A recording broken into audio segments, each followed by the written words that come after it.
देखो देखो हम लोग पिछले क्लास में बता रहे थे तुमको, ये वाला टॉपिक हमारा स्टार्ट होना था, कौन सी चीज, वैद्युत क्षेत्र। ठीक है, तो वैद्युत क्षेत्र में क्या बताए थे कि जैसे सपोज कर लो तुम क्लास, जैसे पिछले क्लास में थे, 10th वगैरह तक की क्लास में थे, तो तुमको एक टॉपिक पढ़ाया जाता था। ठीक, या तुम इस चीज को देखे होगे कि अगर कोई चुंबक ले लेते हैं ना, और चुंबक के चारों तरफ, जैसे चुंबक में क्या होता है, चुंबक का एक नॉर्थ पोल होता है और दूसरा कौन सा पोल होता है, साउथ पोल। ऐसे बनाते हैं ना चुंबक को, एक नॉर्थ पोल, दूसरा कौन सा पोल है, साउथ पोल।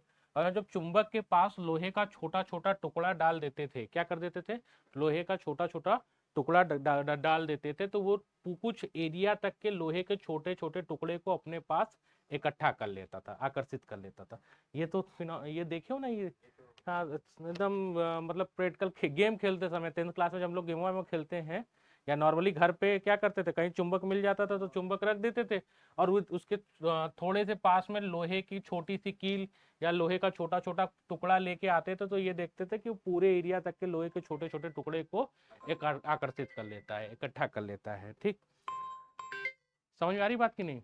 ठीक है, तो इस पूरे एरिया को हम लोग इसका नाम देते थे, यानी ये चुंबक जितने दूर तक के लोहे के टुकड़े को आकर्षित कर लेगा, उसको नाम देते थे हम लोग क्या, चुंबकीय क्षेत्र। ठीक है, क्या नाम देते थे, चुंबकीय क्षेत्र। और इसको बताया कैसे जाता था कि चुंबक के चारों तरफ का वो एरिया, ठीक है, कि चुंबक के चारों तरफ का वो रीजन या वो क्षेत्रफल जहां तक चुंबक दूसरे लोहे के टुकड़े को अपनी तरफ आकर्षित कर लेता है, उस पूरे क्षेत्र को या उस पूरे एरिया को क्या कहते हैं हम लोग, चुंबकीय क्षेत्र। ठीक उसी तरह क्या है हमारा वैद्युत क्षेत्र। ठीक है, अब यहाँ पे चुंबक ना होके क्या होगा, एक आवेश होगा। क्या चीज होगा, एक आवेश। ठीक, यानी अगर जैसे ये एक आवेश क्यू रखा है, ठीक, तो इसके चारों तरफ का क्या बनेगा, एक क्षेत्र बनेगा। ठीक है, अगर ये आपका आवेश क्यू है, तो क्यू के चारों तरफ क्या बनेगा बच्चा, एक पूरा क्षेत्र बनेगा। ठीक है, जहां तक ये आवेश अपने पास आने वाले दूसरे आवेश को भी क्या करेगा, आकर्षित करेगा या प्रतिकर्षित करेगा। ठीक है, तो कैसे बताएंगे कि एक आवेश के चारों तरफ का वो क्षेत्र जहां तक उस आवेश का हम अनुभव कर सकते हैं। अब आवेश का अनुभव कैसे करेंगे, तो उसके पास कोई दूसरा आवेश लेके जाएंगे, अब देखेंगे कि ये वाला आवेश, पहला वाला आवेश दूसरे आवेश पे आकर्षण बल लगा रहा है या प्रतिकर्षण बल, यही अनुभव होता है। ठीक, तो जितने दूर तक आकर्षण या प्रतिकर्षण बल लगा लेगा, उस पूरे क्षेत्र को हम लोग कौन सा क्षेत्र कहेंगे, चुंबकीय क्षेत्र कहेंगे। ठीक है, बात समझ में आ रही कि नहीं? उस पूरे क्षेत्र को कौन सा क्षेत्र कहा जाएगा, चुंबकीय क्षेत्र कहा जाएगा।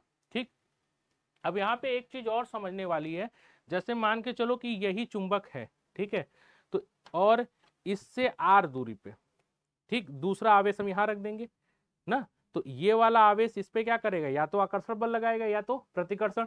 तो ये आर दूरी यहाँ भी हो सकती है, यहाँ भी हो सकती है, इधर भी हो सकती है, इधर। जब सबको मिला देंगे तो एक तुम्हारा कैसा सरफेस बन जाएगा, गोलाकार सरफेस। ठीक है, गोलाकार क्षेत्र बन जाएगा। ठीक, तो उसका नाम इस तरह दिया जाता है कि हाँ, इसका नाम इस तरह दिया जाता है कि किसी आवेश के चारों तरफ का वो क्षेत्र, ठीक है, क्या बोला जाता है कि किसी आवेश के चारों तरफ का वो क्षेत्र जहां तक हम आवेश के प्रभाव का अनुभव कर सकें, उसको कौन सा क्षेत्र कहा जाता है, चुंबकीय क्षेत्र। यानी इस आवेश का जहां तक प्रभाव होगा, तो वो पूरा क्षेत्र कौन सा क्षेत्र कहा जाएगा, चुंबकीय क्षेत्र। ठीक, अब इस चुंबकीय क्षेत्र में मान के चलते कि ये वाला आवेश हमारा कैसा आवेश है, धनात्मक, और यहीं पे हमारे पास 3 पॉइंट हैं।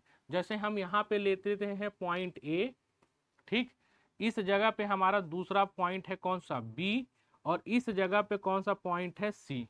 ठीक, अब कोई हमसे पूछे कि मतलब विद्युत क्षेत्र सबसे ज्यादा कहाँ काम कर रहा है, ए पॉइंट पे कि बी पॉइंट पे कि सी पॉइंट पे। ठीक, तो इस ये हमसे क्या पूछ रहा है, किसी बिंदु पे विद्युत क्षेत्र कितना काम कर रहा है, मतलब ज्यादा कर रहा है या कम। तो ज्यादा कम हम लोग नहीं बोलते हैं, तो इसको एक परिभाषा के रूप में नाम देते हैं, इसका नाम क्या देते हैं, वैद्युत क्षेत्र की तीव्रता। ठीक है, यानी किसी बिंदु पे अगर हमको वैद्युत क्षेत्र का मान निकालना हो, क्या निकालना हो, हाँ, किसी बिंदु पे अगर हमको वैद्युत क्षेत्र का मान निकालना हो, तो उसको क्या बोलेंगे हम लोग, वैद्युत क्षेत्र की तीव्रता। अच्छा ठीक, चलो तुम इसमें से कोई भी पॉइंट चुन लो, ए बी सी में से कोई सा भी पॉइंट चुन लो। ठीक है, कह दो सर ए पे निकाल लीजिए, बी पे, सी पे, किसी भी बिंदु पे चुन सकते हैं। तो मान के चलो कि हम बिंदु बी चुन लिए, कि हमको बिंदु बी पे वैद्युत क्षेत्र की तीव्रता निकालनी है। तीव्रता का क्या मतलब होगा? तीव्रता का मतलब होगा कि उस बिंदु पे वैद्युत क्षेत्र का मान क्या है। ठीक, तो वैद्युत क्षेत्र के मान को या वैद्युत क्षेत्र की तीव्रता को ई सिंबल के साथ रिप्रेजेंट करते हैं। किसके साथ? ई। क्यों ई बोलते हैं? क्योंकि इस पूरे को इलेक्ट्रिक फील्ड बोलते हैं, इसलिए इसका नाम क्या देते हैं? ई देते हैं। ठीक, अब जिस भी बिंदु पे आपको वैद्युत क्षेत्र की तीव्रता चाहिए, सबसे पहले आपको वहां पे एक परीक्षण आवेश रखना पड़ेगा। क्या रखना पड़ेगा? परीक्षण आवेश। अब पहले, अब देखो ये अपने आप में एक नई चीज आ गई, परीक्षण आवेश। तो परीक्षण आवेश को हम लोग किससे दिखाते हैं? ठीक है, जो परीक्षण आवेश होता है उसको दिखाया जाता है क्यू नॉट से। ठीक, क्यू नॉट से। और इसकी खुद की कुछ प्रॉपर्टी होती है, इसे खुद की कुछ प्रॉपर्टी याद करनी होगी। पहला, क्या क्या प्रॉपर्टी होती है बच्चा इसकी? पहला, इस परीक्षण आवेश का मान बहुत कम होता है, यानी जस्ट टेंडिंग टू कितना? 0। ठीक, जैसे हर आवेश का मान होता है ना, जैसे आवेश का मान हम लोग लिखते हैं, कैसे लिखते हैं कि आवेश का मान Q is equal to 2 coulomb है, या Q is equal to 1 coulomb है, ऐसे लिखते हैं ना। तो उसी तरह परीक्षण आवेश का मान बहुत कम होता है। कितना कम होता है? तो लगभग लगभग 0 के बराबर। तो इसका क्या मतलब हुआ कि अगर हम एक संख्या लिखें कि 0.0000001, ठीक, तो ये संख्या बहुत छोटी है। कितनी छोटी है? तो इसके लिए नाम देंगे, तो 0 तो नहीं है, लेकिन लगभग लगभग 0 के क्या है? बराबर। तो इस परीक्षण आवेश का मान लगभग लगभग किसके बराबर होता है? 0 के बराबर। पहली प्रॉपर्टी। दूसरा, ये परीक्षण आवेश हमेशा किस तरह का होता है बच्चा? ये परीक्षण आवेश हमेशा धनात्मक तरह का होता है। किस तरह का? धनात्मक तरह का। ठीक है, इसका मान हमेशा धनात्मक होगा। ठीक, तीसरी प्रॉपर्टी क्या है? तीसरी प्रॉपर्टी ये है कि जैसे कोई भी आवेश, ये वाला आवेश अपने चारों तरफ वैद्युत क्षेत्र बना लिया, ठीक है, लेकिन परीक्षण आवेश अपना कोई भी वैद्युत क्षेत्र नहीं बना पाएगा। ठीक, तो परीक्षण आवेश का कोई भी वैद्युत क्षेत्र नहीं होता है। ठीक है, परीक्षण आवेश का कोई भी वैद्युत क्षेत्र नहीं होता है। समझ में आई बात? कोई दिक्कत यहां तक? ठीक है, क्लियर चल रहा है सब? ठीक है, तो परीक्षण आवेश का कोई भी वैद्युत क्षेत्र नहीं होता है। ठीक, तो ये कुछ प्रॉपर्टी याद रखनी पड़ेगी परीक्षण आवेश पे, हम बता दे रहे हैं। ठीक, तो चलो फिर से आ जाते हैं टॉपिक पे कि वैद्युत क्षेत्र की तीव्रता बतानी। तो वैद्युत क्षेत्र हम बता दिए कि अगर किसी आवेश के चारों तरफ का वो क्षेत्र जहां तक हम आवेश के प्रभाव का अनुभव कर सकते हैं, उसको क्या कहते हैं? वैद्युत क्षेत्र। अब किसी बिंदु पे वैद्युत क्षेत्र ज्यादा लग रहा है या कम लग रहा है, तो उसको एक नाम देते हैं वैद्युत क्षेत्र की तीव्रता, और इंग्लिश में इसको बोलेंगे इलेक्ट्रिक फील्ड इंटेंसिटी। ठीक, अब अगर आपको किसी भी बिंदु पे वैद्युत क्षेत्र की तीव्रता बतानी है, तो सबसे पहले आप वहां पे कैसा आवेश रख लेंगे? परीक्षण। परीक्षण आवेश की कुछ मतलब प्रॉपर्टी थी, कुछ इसकी विशेषता थी जो मैंने बता दी। ये परीक्षण आवेश हमेशा किस नेचर का होगा? प्लस का। ठीक है, चलो इतना समझ में आया? ठीक है, उसी तरह अगर हमको बिंदु ए पे वैद्युत क्षेत्र की तीव्रता निकालनी होती तो हम लोग सबसे पहले क्या करते हैं? यहाँ पे जहां भी वैद्युत क्षेत्र की तीव्रता निकालनी, सबसे पहले कैसा आवेश रखेंगे? परीक्षण आवेश। अच्छा, ये किस तरह का है? ये वाला हमारा मेन आवेश, ठीक है, धनात्मक। तो ये भी, और परीक्षण आवेश भी कैसा नेचर का है? धनात्मक प्रकृति का। तो इस पे कैसा बल लगेगा? आकर्षण बल लगेगा कि प्रतिकर्षण? तो ये वाला आवेश कौन सा? Q। ठीक है, परीक्षण आवेश को इस दिशा में क्या करेगा? प्रतिकर्षित करेगा। ठीक, तो जब प्रतिकर्षित करेगा तो यहाँ पे वैद्युत बल लगेगा। ठीक है, वैद्युत बल का मान कितना ले लेते हैं? F ले लेते हैं। ठीक, अब इस बिंदु पे जो वैद्युत क्षेत्र की तीव्रता होगी, वो वैद्युत बल, कौन सा बल? वैद्युत बल बटा क्या होगा? परीक्षण आवेश। ठीक, तो इसको ऐसे बोलते हैं, एकांक आवेश पे क्या बोलेंगे? एकांक आवेश पे लगने वाला वैद्युत बल ही क्या कहा जाता है? वैद्युत क्षेत्र की तीव्रता। ठीक, कैसे निकाले? पता चला कि हमको जिस बिंदु पे वैद्युत क्षेत्र की तीव्रता निकालनी, तो पहले वैद्युत क्षेत्र की तीव्रता को किससे प्रदर्शित करते हैं? ई से।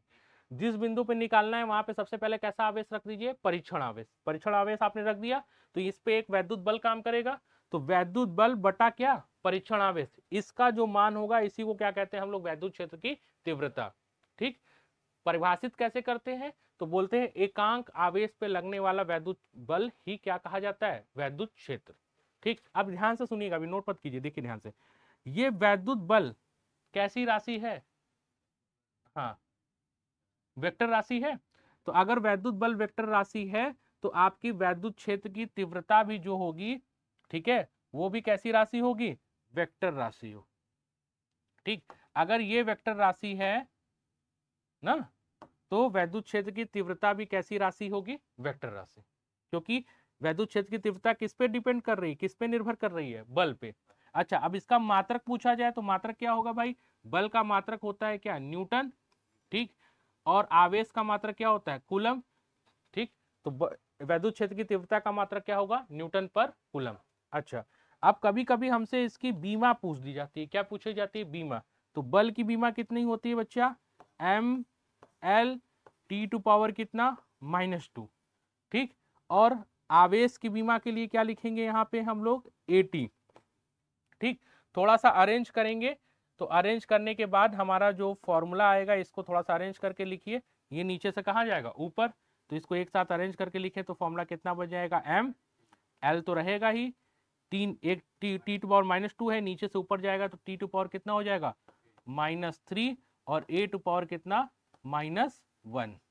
ठीक, तो ये वैद्युत क्षेत्र की क्या आ गई? तीव्रता आ गई। यहां तक समझ में आया आपको? ठीक, इसको थोड़ा सा,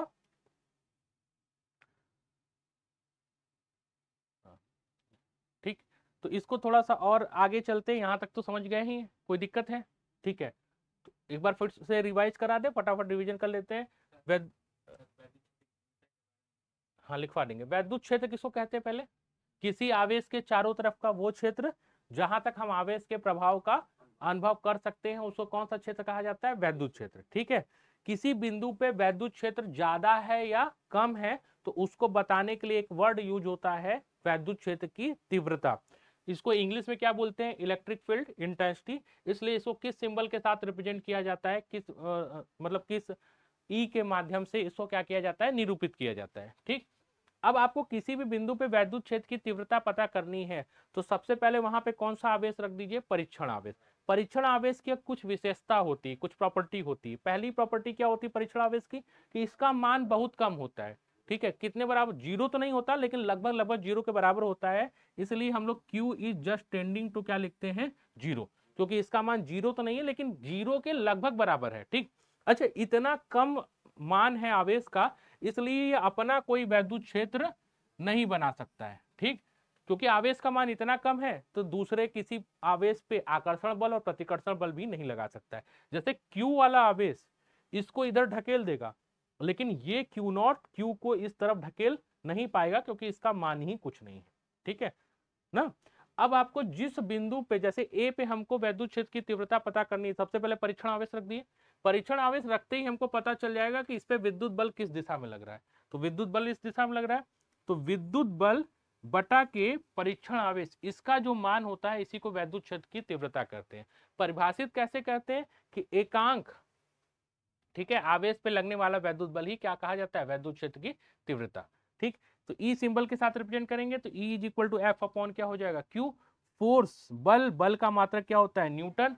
और आवेश का मात्रक क्या होता है? कूलाम। तो इसका मात्रक क्या हो गया? न्यूटन पर कूलाम। ठीक है, बीमी सूत्र इसको यहाँ पे हम लोग ई लिख दिए। ठीक है, यहाँ तक समझ में आया? ठीक, चलिए थोड़ा सा इस वाले फॉर्मूले को अभी और उठाएंगे, इस वाले को ना, ये वाला जो फॉर्मूला है ना।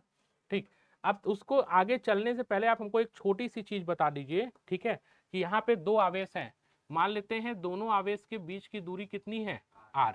तो इन दोनों आवेशों पे वैद्युत बल कितना लगेगा? हम F तो लिख तो दिए हैं, लेकिन F का मान कितना होगा?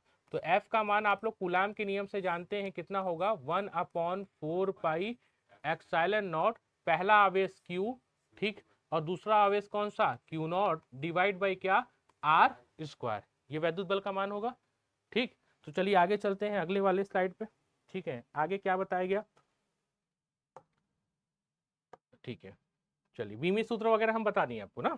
ठीक है, चलिए, ठीक, तो यहाँ से ये दिखाई दे रहा है, बीमी सूत्र की चर्चा हम लोग कर चुके हैं, बीमी सूत्र पहले ही बता चुके हैं। अब यहाँ पे ये दिखाई दे रहा है कि electric field E is equal to क्या लिखा है? F अपॉन क्या लिखा है बच्चा? Q0। ठीक है, और ये हम बता भी चुके हैं कि इलेक्ट्रिक फील्ड कैसी क्वांटिटी है? वेक्टर। क्योंकि ये किस पे डिपेंड कर रही है? बल पे, वैद्युत बल पे। ठीक, अब अगर आप वैद्युत बल का मान रखें यहाँ पे, जो पहले से निकाल के रखे हैं, तो वैद्युत बल का मान कितना निकाले हैं? 1/4 पाई एप्सिलॉन नॉट, दोनों आवेश, तो पहला आवेश कौन सा था? Q, दूसरा आवेश कौन सा था? Q0, जो इस भाई Q1 Q2 तो फॉर्मूले में आता है, लेकिन यहाँ पे दोनों आवेश, एक Q था, दूसरा कौन सा था? Q0 बटा के क्या? R²। ठीक है, तो ये तो वैद्युत बल का मान हो गया, और इन सबके टोटल डिवाइड बाई क्या हो जाएगा बच्चा? Q0। ठीक है, तो अब देखो ये Q0 से Q0 क्या हो गया? कैंसिल। तो जो इलेक्ट्रिक फील्ड की वैल्यू आई, E की वैल्यू आई, वो E की वैल्यू कितनी है? 1/4 पाई एप्सिलॉन नॉट, ये Q0 तो कैंसिल आउट हो गया, ये E अपॉन कितना हो गया बच्चा? R²। समझ में आया कि नहीं आया? ठीक है ना, कुछ नहीं किए, ये फॉर्मूला आप समझ ही गए थे। यहाँ पे वैद्युत बल का मान रखे हैं, ये Q और ये Q क्या हो गया? कैंसिल आउट हो गया, तो टोटल वैल्यू कितनी आ गई? 1/4 पाई एप्सिलॉन नॉट Q/R²। ठीक, अब ध्यान से देखा जाए तो यहाँ पे ये बता रहा है कि ये जो वैद्युत बल है, अगर ये देखिए, ये पूरी चीज तो कांस्टेंट है ना, 1/4 पाई एप्सिलॉन नॉट, इस पूरे की वैल्यू आप लोग जानते होंगे कि इस पूरे की वैल्यू कितनी होती है? 9 इंटू 10 कितना? 9। ठीक, तो ये तो नियतांक है। तो विद्युत बल को अगर ऐसे लिखा जाए कि विद्युत क्षेत्र E इज इक्वल टू नियतांक के Q अपॉन कितना? R², ऐसे भी लिख सकते हैं। तो ये विद्युत बल दो बातों पे डिपेंड करता है कि विद्युत बल, सॉरी, विद्युत क्षेत्र की तीव्रता, विद्युत बल की बात पहले ही हो चुकी है। वैद्युत क्षेत्र की तीव्रता दो बातों पर डिपेंड करती है कि वैद्युत क्षेत्र की तीव्रता आवेश के क्या होगी? समानुपाती, और उनके बीच की दूरी के क्या है? व्युत्क्रमानुपाती। ठीक, यानी अगर दूरी घटेगी तो वैद्युत क्षेत्र की तीव्रता क्या होगी? बढ़ जाएगी। इसीलिए अगर हम किसी आवेश के पास जाते चलते, ऐसे चलते चलते उसके पास पहुंच जाते हैं, तो दूरी घट रही है, तो आवेश के जितना पास पहुंचेंगे उतना ज्यादा वैद्युत क्षेत्र की तीव्रता बढ़ जाएगी, और आवेश से जितना दूर हटेंगे उतनी वैद्युत क्षेत्र की तीव्रता घट जाएगी। यानी सबसे ज्यादा वैद्युत क्षेत्र की तीव्रता कहाँ होगी? आवेश के पास। ठीक, यहां तक समझ में आया? ठीक है, तो थोड़ा सा लिख लिया जाए इसमें, चलिए इसको थोड़ा सा नोट कर लेते हैं। ठीक, लिखिए सबसे पहले वैद्युत क्षेत्र।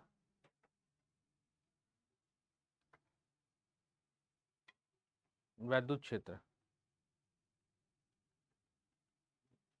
लास्ट क्लास में लिखे थे क्या इसको? अच्छा, हाँ, तो वैद्युत क्षेत्र का बस फटाफट डिफिनीशन ऐसे लिख लीजिए कि किसी आवेश के चारों तरफ का वो क्षेत्र जहां तक हम आवेश के प्रभाव का अनुभव कर सकते हैं उसको क्या कहते हैं? वैद्युत क्षेत्र। ठीक है, जब इतना लिख चुके हैं वैद्युत क्षेत्र की हेडिंग डाल के, तो बस अब इसको थोड़ा सा नोट कर लीजिए। अगला पॉइंट डालिए, वैद्युत क्षेत्र की तीव्रता। ठीक है, वैद्युत क्षेत्र की तीव्रता, इसको लिखिए थोड़ा सा।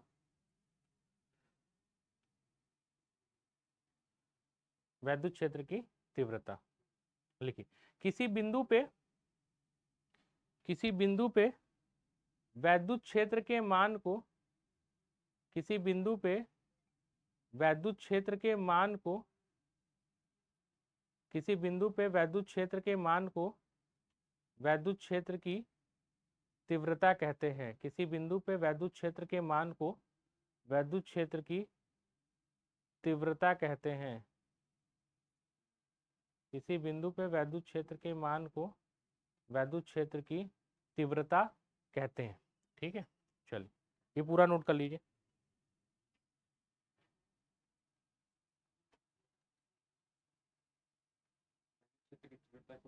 हाँ, हाँ, वैद्युत क्षेत्र की तीव्रता को, वैद्युत क्षेत्र की तीव्रता को E से प्रदर्शित करते हैं। वैद्युत क्षेत्र की तीव्रता को E से प्रदर्शित करते हैं। यह एक, यह एक सदिश राशि है। यह एक सदिश राशि है। ठीक है, लिख लीजिए पूरा, लिखवा लेंगे, पहले ये सब नोट कर लीजिए, इसको लिख लीजिए। अब इसी में आगे लिख लीजिए थोड़ा सा परीक्षण आवेश के बारे में। पहले ये नोट कर लो ना, ये बना के इसको नोट कर लो, डायग्राम बनाओ, ये पूरा नोट करो, फिर परीक्षण आवेश बता रहे हैं।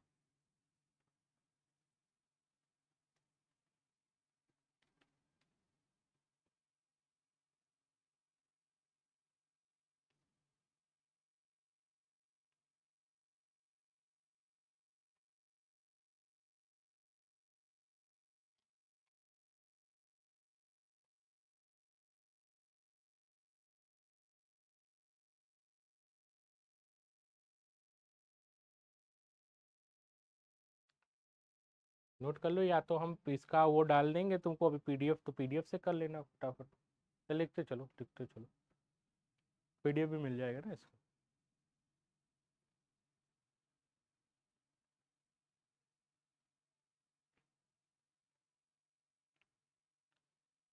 चलो ये देखो यहाँ से, इसका पीडीएफ अवेलेबल हो जाएगा, ठीक है। परिभाषा लिख लिए हैं, पीडीएफ आपको मिल जाएगा, आप घर पे आराम से इसको लिख लीजिएगा। हम लोग आगे समझते चलते हैं इसको। समझ में आया पूरा यहाँ तक? ठीक है, ठीक है। फिर हम यहीं पे बताए आपको मात्रक डायमेंशन, ये कैसी राशि है? वेक्टर राशि। इसके बारे में पहले ही बता दिया गया कि ये राशि कैसी राशि है बच्चा, वेक्टर राशि। ई का मान क्या होता है? F upon Q not. तो ई का मान लिखे एफ अपॉन क्यू नॉट, इसके ऊपर लगने वाले विद्युत बलों का मान रखे, और ये सारी वैल्यू निकालने के बाद ये वैल्यू आई, ठीक है। ठीक, अब आगे चलते हैं अगले टॉपिक पे। ठीक, ठीक है। अब यहाँ पे देखिए वैद्युत क्षेत्र की दिशा क्या होती है। अब यहाँ पे ध्यान से, ये अच्छा है कि वैद्युत क्षेत्र की दिशा हम कैसे निकालेंगे ना। तो हम आपको पहले बताए थे कि अगर आपको किसी आवेश के चारों तरफ का वो क्षेत्र जहां तक हम उसके प्रभाव का अनुभव कर सकें, उसको वैद्युत क्षेत्र कहते हैं। ठीक, अब आवेश से आर दूरी पे, कितनी दूरी पे? आर दूरी पे आप एक बिंदु ले लिए ए। ठीक, अब इस बिंदु पे आप वैद्युत क्षेत्र की दिशा पता करना चाहते हैं। तो सबसे पहले जहां पे आप वैद्युत क्षेत्र की दिशा पता करना चाहते हैं, वहां पे तुरंत एक काम करिए कि एक परीक्षण आवेश रख दीजिए। ठीक, तो परीक्षण आवेश भी किस प्रकृति का होता है? धनात्मक। और ये आवेश भी आपका कैसा है? धनात्मक। ठीक, तो अगर ये दोनों धनात्मक हैं तो इस पे विद्युत बल यानी विद्युत का प्रतिकर्षण बल लगेगा। कैसा बल लगेगा? प्रतिकर्षण बल। और प्रतिकर्षण बल की दिशा ये होगी, ठीक है ना। ये किसकी बल की दिशा होगी? हाँ, ये होगी आपकी, ये किस बल की दिशा होगी? प्रतिकर्षण बल की। ठीक है, चलिए अब देखिए ध्यान से सुनिए यहाँ पे एक चीज।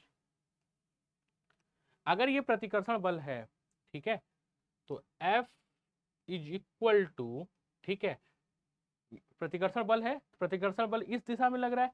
तो अभी आप पढ़े हैं कि विद्युत बल, सॉरी, विद्युत क्षेत्र का जो मान होता है E इज इक्वल टू कितना होता है?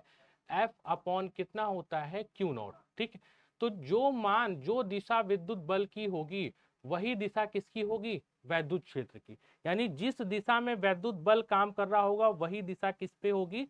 वैद्युत क्षेत्र की। ठीक, तो आप एक चीज देख रहे हैं कि धनात्मक अगर हम आवेश ले रहे हैं, कैसा आवेश ले रहे हैं? धनात्मक। तो धनात्मक आवेश से वैद्युत क्षेत्र की दिशा हमेशा किस तरफ है? बाहर की तरफ। ठीक है, तो धनात्मक आवेश से वैद्युत क्षेत्र की दिशा हमेशा किस डायरेक्शन पे आ रही है? बाहर की तरफ आ रही है। किधर आ रही है बच्चा? बाहर की तरफ। ठीक, यहां तक समझ में आया? कोई दिक्कत यहां तक? चलिए थोड़ा सा आप इसको नोट कर लीजिए, बना लीजिए। ठीक, इस जगह तक की।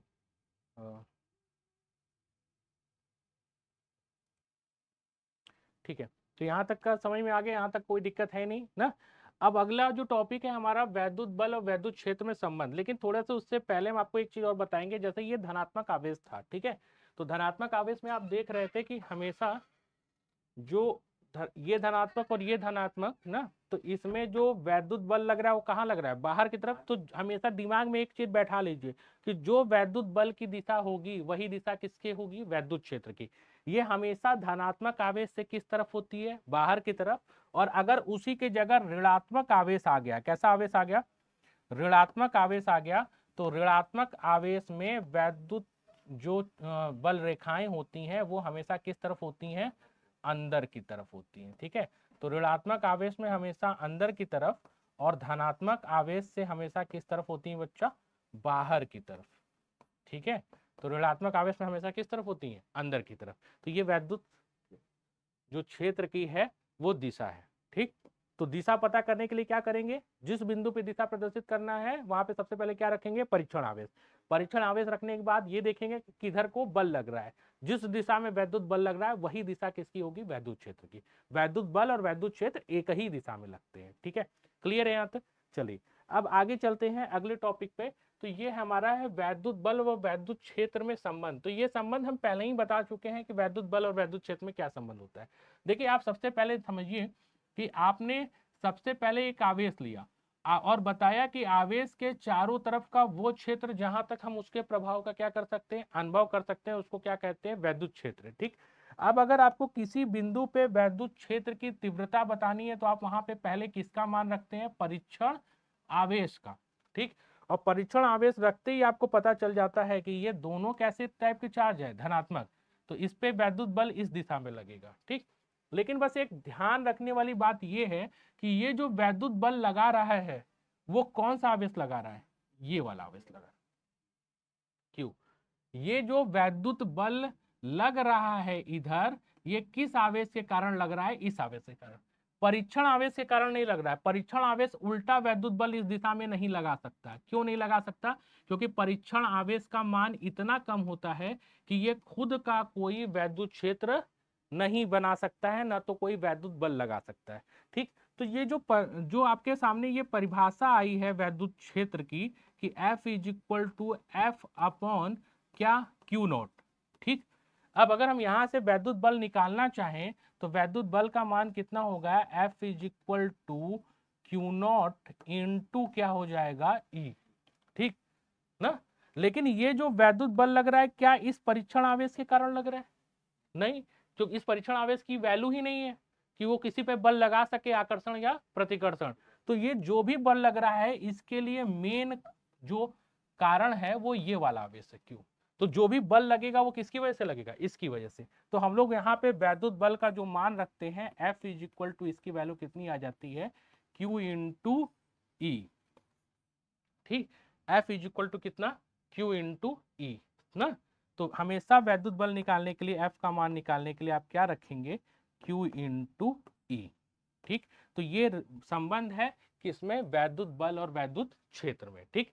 अब अगर देखिए धनात्मक आवेश है, दोनों कैसे आवेश है, धनात्मक आवेश है, तो धनात्मक आवेश में वैद्युत बल बाहर लगेगा यानी प्रतिकर्षण लगेगा।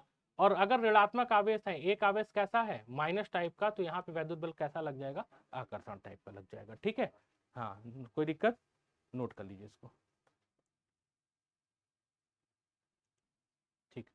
अब आगे चलते हैं थोड़ा सा, ठीक है।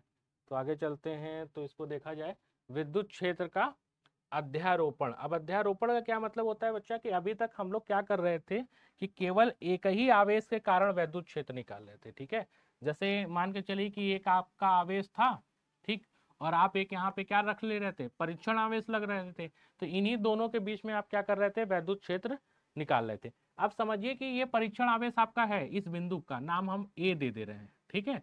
लेकिन यहाँ कई सारे आवेश हैं, ठीक, कई सारे आवेश, इस डायग्राम में आपको अच्छे से समझ में आएगा। जैसे इस बिंदु पे आपको वैद्युत क्षेत्र की तीव्रता निकालनी है, ठीक।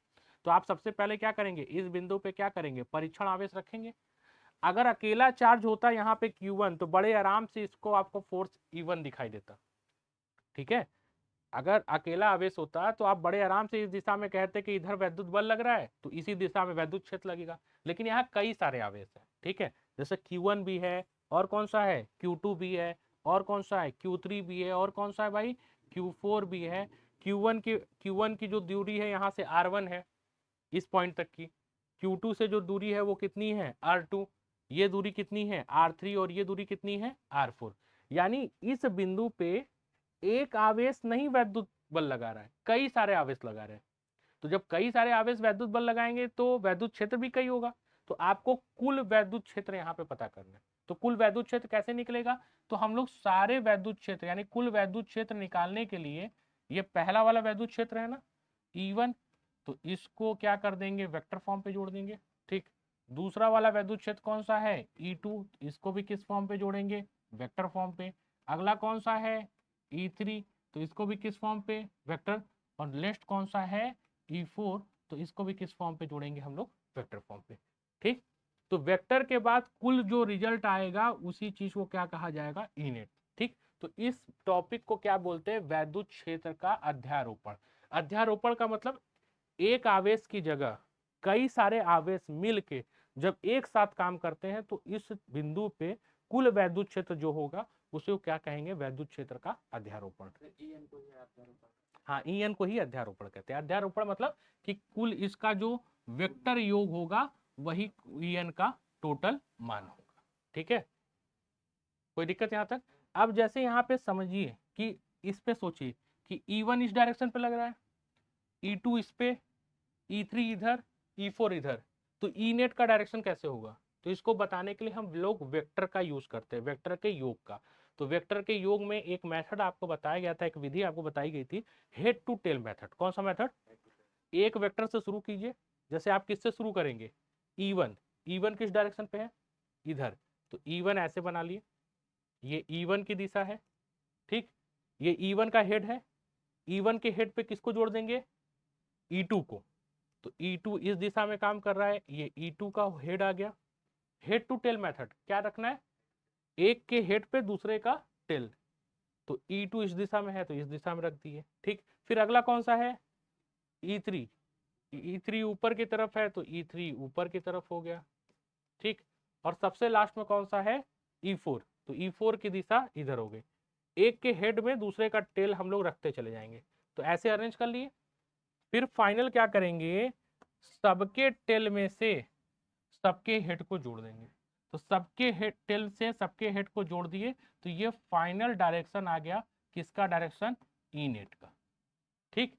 यानी कुल वैद्युत बल फाइनल इस दिशा में काम करेगा। कोई दिक्कत यहां तक? समझ में आई चीजें? ठीक है, कोई परेशानी? ठीक। तो इस टॉपिक को क्या बोलते हैं हम लोग? अध्यारोपण का सिद्धांत। बस आपको एक चीज समझना है कि जब बहुल आवेश होंगे, बहुल आवेश का मतलब एक से ज्यादा, ठीक, और आपको किसी बिंदु पे वैद्युत क्षेत्र का कुल मान निकालना है तो आप सबको वेक्टरली जोड़ दीजिए। किस साइन के साथ? वेक्टर के साथ। जैसे वेक्टर का योग किया जाता है, तो वेक्टर के योग करने के बाद जो कुल परिणामी आएगा वही अध्यारोपण का सिद्धांत। ठीक है, समझ में आया यहाँ तक? कोई दिक्कत? चलिए नोट कर लीजिए इसको भी।